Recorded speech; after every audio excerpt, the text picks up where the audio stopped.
आता बऱ्याचशा साडीला हे असे गोंडे असतात किंवा लटकन असतात, तर मग त्यामुळे ना आपल्याला करता नाही येत प्रॉपर प्लेटिंग. मग काय करायचं, ह्याला थोडंसं फोल्ड करायचं. रिंग फिंगर आणि थंबनी आपण पकडलंय, मागे अंगठ्याने पकडलंय, पुन्हा हात पुढे घेतला, बोटाने पकडलंय. आता तुम्ही हात वर करायचा आणि एक एक प्लीट ॲडजस्ट करून घ्यायची. हे आपण व्यवस्थित करून घेतलेलं आहे.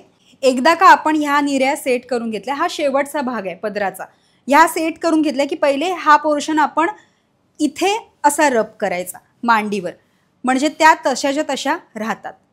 आता मांडीवर त्याला घासून घेतल्यानंतर हे प्रॉपर किती छान सेट झाले बघा. आणि एक एक प्लीट सेट करायची. पुन्हा एकदा तसंच जसं मांडीवर घासून घ्यायचं आणि पदर सेट करायचा. बघू शकताय परफेक्ट असा पदर इथे आपला आलेला आहे.